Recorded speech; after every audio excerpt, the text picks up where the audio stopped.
O Senhor diz assim: o Espírito do Senhor Jeová está sobre mim, porque o Senhor me ungiu para pregar boas novas aos mansos, enviou-me a restaurar os contritos de coração e proclamar liberdade aos cativos e abertura de prisões aos presos. Apregoai o ano aceitável do Senhor e o dia da vingança do nosso Deus, a consolar todos os tristes, a ordenar a seca dos tristes de Sião, que se lhes dê ornamento por cinza, óleo de gozo por tristeza, veste de louvor por espírito angustiado, a fim de que se chame árvore da justiça, plantação do Senhor, para que ele seja glorificado. Coloque essa Bíblia na centro, que esse salmo, ele fala, esse versículo, esse capítulo de Isaías, ele fala a respeito da salvação é proclamada. Estamos ouvindo a volta de Jesus aos quatro cantos da terra. Muitas pessoas estão propagando o Evangelho e o objetivo é nos alertar para a salvação, nos alertar para a vinda de Jesus. O profeta Isaías, ele declarando acerca do Messias, há 700 mil anos, depois que Jesus ia declarar na sinagoga, em Lucas 4,16. Coloca aí, Rômulo, me ajuda aí. Lucas 4,16. Declara na sinagoga: e é chegado a Nazaré, aonde fora criado. Entrou num dia de sábado, segundo o seu costume, na sinagoga, e se levantou-se para ler. E foi-lhe dado o livro do profeta Isaías. E quando abriu o livro, achou o lugar em que estava escrito: o Espírito do Senhor está sobre mim, pois que me ungiu para evangelizar os pobres, enviou-me a curar os contritos de coração. Segura aí. Vamos repetir comigo, igreja? E o Espírito do Senhor, pois que me ungiu para evangelizar os pobres, e enviou-me a curar os contritos de coração. A palavra foi liberada há 7.000 anos, olha, atrás, há muito tempo depois de Jesus. Ele foi declarado na sinagoga. E no livro de Lucas, capítulo 4,16, que nós lemos, foi declarado o que está escrito no capítulo 61 de Isaías. Ele chega em Nazaré, na sinagoga, e recebe uma oportunidade. Eu aprendo com as escrituras que a oportunidade, elas passam. E muitas das vezes, quando eu e você estamos desligados, elas somente passam. E oportunidade não é para perder, não é para deixar passar. Oportunidade é para dar frutos e frutos de excelência. Quando você tiver uma oportunidade de testificar o que Deus fez na sua vida, não permita que ela passe batida, porque através da sua testificação, vidas são alcançadas e o nome do Senhor, ele é glorificado através da sua vida para a edificação de outras vidas. E chegando lá na sinagoga, ele recebeu essa oportunidade e abriu no livro de Isaías e falava com autoridade e verdade. Autoridade e verdade. Repete comigo. Ele falava com autoridade e verdade. Autoridade e verdade. Para a palavra se cumprir, temos que ter autoridade e verdade. Não podemos pregar o que não vivemos. Não podemos pregar o que não está nas Escrituras. Não podemos falar o que não irá acontecer. Mas o capítulo de Isaías 61 declara que ele falou com autoridade e com verdade. Então não adianta você tão somente ter autoridade. Você tem que ter a verdade. Não adianta tão somente você ter a verdade. Você tem que ter autoridade. Porque muitas das vezes a pessoa confunde. Porque ela está em um cargo acima dos outros, ela acha que a autoridade dela Os dois têm que andar lado a lado para o nome do Senhor ser glorificado. Sem a verdade, nós não conseguimos passar a verdadeira intimidade do Evangelho. Não conseguimos mostrar que verdadeiramente há esperança para a árvore cortada. Não conseguimos mostrar que não há fraco o suficiente que não possa se levantar. E não há também o forte o suficiente que não possa cair. Com a autoridade e com a verdade, nós mostramos que o Senhor é Deus conosco e o Senhor continua sendo Deus em cada um de nós. Com a autoridade e com a verdade, nós levamos as marcas de Cristo que há em nossas vidas. Com a autoridade e verdade, nós entendemos que nós recebemos dele e tudo que recebemos é para ele. Nada fica em vão na nossa caminhada. Tudo acontece, tudo coopera para o bem daqueles que amam a Cristo. Então entendemos através de Isaías 61 que é necessário aproveitar a oportunidade para levar a autoridade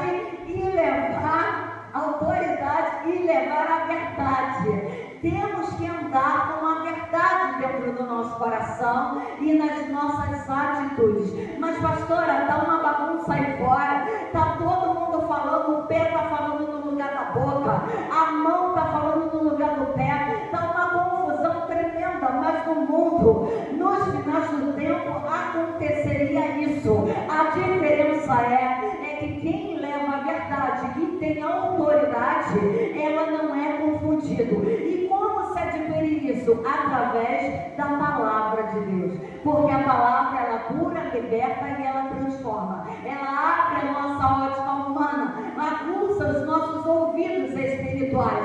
Nós entendemos que Deus fala conosco num simples vento suave. Nós entendemos que Deus fala conosco num abraço de uma criança. Nós entendemos num sorriso. Nós entendemos na placa de um carro, naquela coisa de caminhão. Nós entendemos que a oportunidade de saber o que Deus está falando conosco, ela não passa em vão, ela passa com propósito. O que eu quero dizer nessa noite, iniciando aqui o que Deus colocou no meu coração, é que você hoje está tendo a oportunidade de viver na verdade. Você está tendo oportunidade de ter autoridade. Você não é qualquer um, você é aquele que o Senhor escolheu desde o ventre da sua mãe. Você foi escolhido com um propósito. Fala para o irmãozinho que está do seu lado, você tem um propósito. Eu aprendo na minha caminhada que nem todo mundo canta, nem todo mundo prega, nem todo mundo ora, nem todo mundo fala, nem todo mundo ri. Cada um tem uma função.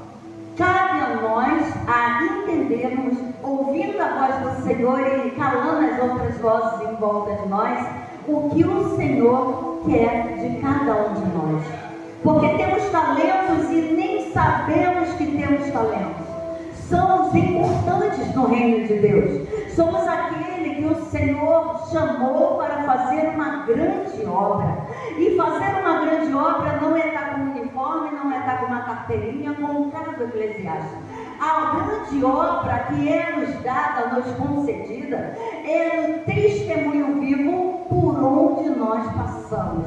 Porque não adianta você estar num cargo eclesiástico alto e o seu testemunho não condizer ao seu cargo. O que vai fazer a diferença é quem você é na presença do Senhor. Muitas das vezes nós não entendemos isso e nem compreendemos, mas hoje o Senhor ele vai descortinar tudo que está em oculto em nossas vidas. Ele chega em Nazaré na sinagoga, recebe a oportunidade, abre em Isaías 61 e fala com autoridade, com verdade, mas não agrada a todos. O problema do seu inimigo não é você, mas é com quem, com o propósito que Deus tem na sua vida. Já entendeu isso? Ontem mesmo eu tive uma oportunidade de estar conversando com uma pessoa e ela falou assim: eu não sei por que tanta gente tem inveja de mim, eu não tenho nada.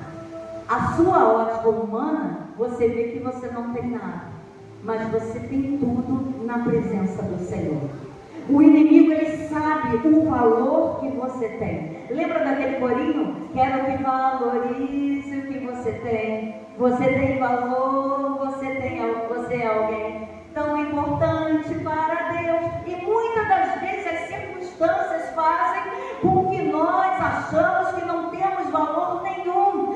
Mas quem nos valorizou, quem nos comprou com o sangue do Cordeiro foi o Senhor. Ele deu o seu único filho por amor a nós. E muitas das vezes nós deixamos o inimigo, o adversário da nossa alma, nos desvalorizar e nos menosprezar. Não vamos agradar todo mundo, porque Jesus não agradou todo mundo, mas vamos fazer a vontade do Pai, porque a vontade do Pai ela é boa, ela é perfeita, ela é agradável. O Pai nos chamou para ser diferente e para fazer a diferença por onde nós passamos. A sua luta não é contra a carne, não é contra o sangue, mas é contra hostes e potestades malignas que sabem o valor do chamado que você tem. Você pode aplaudir ao Senhor por esse chamado lindo, por esse chamado maravilhoso. Ai, é tremendo, sabe por quê? Nem você valoriza o que Deus te deu. Não é assim? Que tem dia que você, meu Deus, vem pedir oração para mim. Jesus, bateu na minha porta. Ou seja, tinha que passar a mão na minha frente. Jesus, só que o Senhor hoje está nos chamando para nós entendermos o que é servir a Deus em espírito e em verdade. É começando a valorizar as promessas do Senhor. Pastor, a promessa me dá um entendimento que é coisas futuras. Não. A promessa do Senhor depende de mim e de você para fazer acontecer. Ela pode se tornar presente e não futura. Quando eu e você decidimos a servir o Senhor pelo que Ele é e não pelo que Ele pode nos dar. Quando eu e você decidimos fazer a vontade do Senhor, que ela é boa, perfeita e agradável, mesmo quando não estamos agradando a maioria, porque nunca vamos conseguir agradar a maioria, porque a verdade, a autoridade, o posicionamento, você vai constrangir aquele que não quer andar na contramão do mundo. Mas o Senhor, através do versículo 61, Ele declara para nós, Ele fala a verdade, e não agradamos a todos, não. E o inimigo, ele não quer você, mas ele quer o seu propósito, o propósito que você carrega. Olha que tremendo. Quantas vezes eu me senti assim, cansada, triste, desanimada. Olha que tem hora que eu não ligo para nada, mas tem dia que eu pego para olhar nas janelinhas da minha vida e falo, caramba, como que eu envelheci, como que eu estou cansada, olha como que parece que eu estou ensinando e ninguém está conseguindo aprender, alcançar. Mas o Senhor diz, olha, o inimigo está botando isso na sua mente para você parar. Mas sabe por quê? Porque se você para, o propósito não acontece. Se você para, o propósito não chega no lugar certo, na hora certa. O propósito, ele é muito especial quando você entende que quem te chamou para colocar esse propósito em posição de destaque não foi o homem, foi o Senhor. E ali o seu ministério, que Ele está de olho. E eles queriam acabar com Ele. Mas Ele olha para o povo e para o Pai e diz, tudo o que está acontecendo, Senhor, é pouco para o propósito acontecer. Sabe o que Isaías falou? Pode ninguém estar dando credibilidade, mas Senhor, eu sei que o propósito que Tu tem para esse povo é propósito de paz e não de guerra. Muitas das vezes as pessoas não estão entendendo o propósito que Deus tem para a vida de cada um de nós. Mas Ele falando isso com o Senhor, e Ele falando que o propósito está acontecendo é pouco. O que estava acontecendo ali era pouco para o propósito acontecer. Jesus declara para o povo que aquele que nele crê e no seu poder fará obras maiores. Você tem crido no poder de Deus na sua vida e através da sua vida? Se você tem crido, você tem que entender que você vai fazer obras maiores que o Senhor Jesus. Você tem que entender que o Senhor, Ele não está te deixando só nessa peleja. Ele está contigo. E se Ele te levou até esse lugar, Ele tem um propósito para realizar na sua vida e através da sua vida. Jesus declara para o povo que aquele que nele crê e no seu poder farão obras maiores. O profeta Isaías, ele estava em um tempo muito difícil, um tempo de exílio. O exílio significa solidão. Um tempo de solidão, Deus sempre levanta um profeta, e hoje Ele está levantando você, e Ele conta contigo. O Senhor, Ele conta contigo para trazer alegria onde tem tristeza, levar a paz onde está em guerra, a levar abundância onde tem escassez. O Senhor conta contigo, Ele conta comigo para ser diferente e fazer a diferença. Ai, quando Ele tem a oportunidade na sinagoga, se levanta questionamentos. Quem era Ele para falar aquilo? Quem era Ele para falar aquilo? Quando você se levanta, as pessoas dizem: qual é a propriedade que Ele tem para falar do amor de Deus? Qual é a propriedade para falar de família se Ele não tem família? Qual é a propriedade para falar de filho se Ele não tem filho? Quem está fora do propósito não entende que é Deus que usa você. Você nunca vai conseguir usar o seu Deus. E quando o Senhor quiser que você fale, fala para o irmão do lado: fala. Ai, assim eu não vou falar não. Fala com autoridade com ele: fala. Porque muitas das vezes você se acovarda. Porque muitas das vezes você acha indigna. Você acha: como que eu vou orar para uma chave do carro se eu ainda continuo andando a pé? Como que eu vou orar para a porta se abrir se a minha não abre?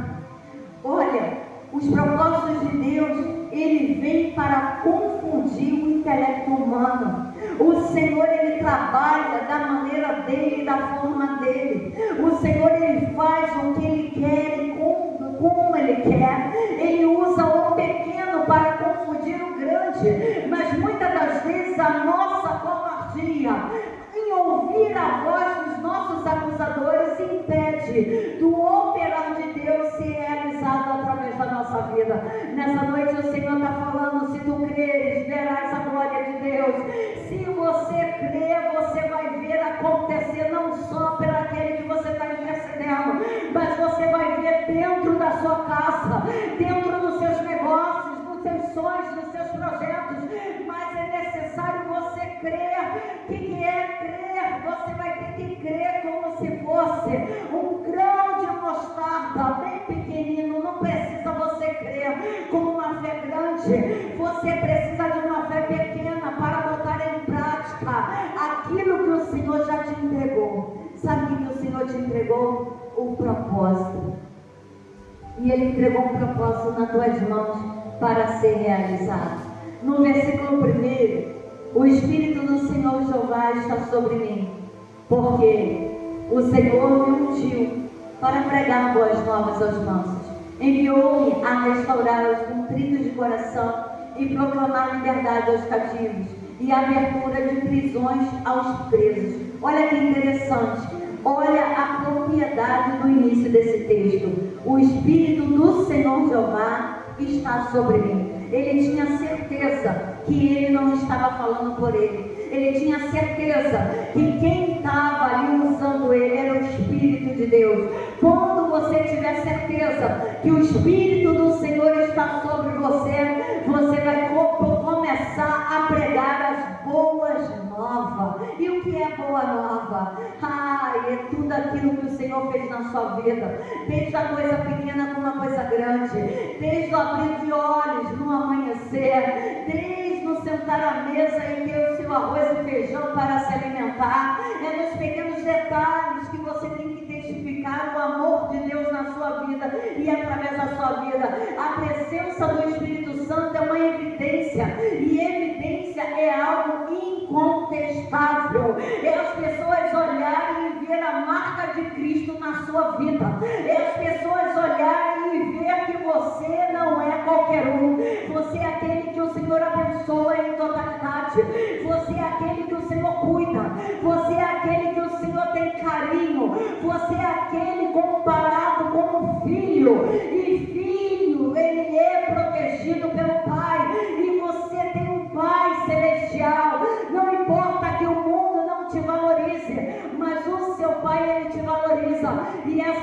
Ele está dizendo: eu que te ungi. Se você tinha dúvida disso, hoje eu estou declarando através da boca da minha serva: foi eu que derramei o azeite, foi eu que te chamei para cumprir o propósito, foi eu que quero mudar a sua história. Eu te chamei, filho meu, para ser vencedor, assim diz o Senhor. Você pode aplaudir o Senhor? No versículo 2, ele diz, no 2, a pregar o ano aceitável do Senhor e o dia da vingança do nosso Deus, a consolar todos os tristes. O que significa isso, pastora? Toda unção tem um propósito. O propósito é a fonte de vida para outras pessoas se levantarem. Olha que tremendo. De repente a pessoa que está do seu lado, até do menino do seu lado, está precisando que você libere palavra de vida. Às vezes o seu vizinho, o seu amigo, o seu parente, a pessoa que você não conhece se aproxima de você porque ela necessita que as evidências da presença do Espírito Santo, a unção que foi derramada na sua vida, que ela seja impactada. Porque quando essa unção, pastor, chega até uma pessoa, é impossível ela continuar da mesma maneira. Pode ter a resistência que tiver, mas a unção de Deus, ela despedaça todo jugo. A unção de Deus, ela faz a diferença. E o que é? Como fazemos para a unção fazer diferença? Temos que ser diferente. Como que temos que ser diferente? Todo mundo faz, mas você não é todo mundo. Ai, ninguém quer nada, mas você quer tudo. Eu quero as bênçãos, eu quero a prosperidade, eu quero a unção, eu quero a intimidade, eu quero ser diferente a tempo e a fora de tempo. Eu quero que as pessoas comecem a ver a marca de Cristo na minha vida. Sabe por quê? Porque eu tenho um propósito e carrego um propósito. Eu tenho uma responsabilidade com o céu. Qual é a responsabilidade do céu? Eu proclamar as boas novas, eu libertar o cativo, eu trazer alegria para aquele que se encontra triste. Mas pastora, tu não sabe como está a minha vida, você não sabe o que eu estou passando. Obedeça ao Senhor, que as demais coisas serão acrescentadas. Obediência gera bênção. Seja diferente na presença do Senhor. Ah, pastora, mas é muito difícil, ninguém acredita, mas o Senhor, Ele acredita em você. Ele te chamou por inteiro. No versículo 3 ele fala assim: a ordenar acerca dos tristes de Sião, os que lhe der ornamento por cinza, óleo de gozo por tristeza, veste de louvor por espírito angustiado, a fim de vos por espírito angustiado, a fim de que se chame árvore da justiça, plantação do Senhor, para até que Ele seja glorificado. Olha que tremendo. Essa unção, ela tem um propósito. O propósito é a fonte de vida para outras pessoas. Uma pergunta que não me faz calar: você tem sido uma fonte de vida para aquele que se encontra caído? Você tem conseguido levantar aquele que se encontra frustrado? Porque o propósito do Senhor na minha vida e na sua vida é trazer vida em abundância. A unção, ela é liberada para que tenha o propósito e a fonte de vida sobre as pessoas. É impossível você não trazer vida se você recebeu a unção e o chamado e o propósito do Senhor. Naquela época havia o costume de quando estivesse passando por uma luta, pegasse cinzas do altar, se vestisse de panos de saco e colocasse as cinzas sobre a cabeça. Em público, se lamentasse os lábios, e as pessoas estavam passando por uma luta. Eles pegavam cinza do altar, colocavam sobre a cabeça, se vestia de pano de saco e começavam a ficar ali como um coitadinho, como uma coitadinha. E por onde passava, as pessoas olhavam e falavam: está passando uma luta. Olha, ele está com problema. Olha, ele está derrubado. Olha, ele está caído. Olha, ele está entristecido. Olha, ele não vai suportar. Olha, ele vai sucumbir. As evidências que estavam passando numa luta era essa: pano de saco e cinza na cabeça.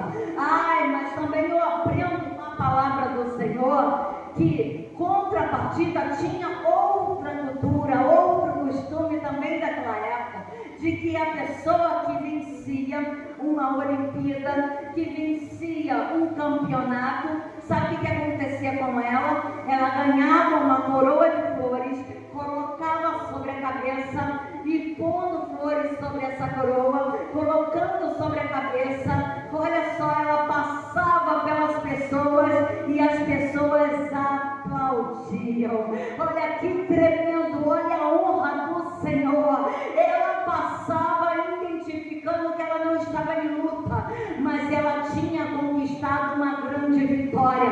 Ela passava, não era como um coitado, mas era como um vencedor, era como um vitorioso. Antes de chegar à sua vitória, sabe o que eu tenho para falar para você nessa noite?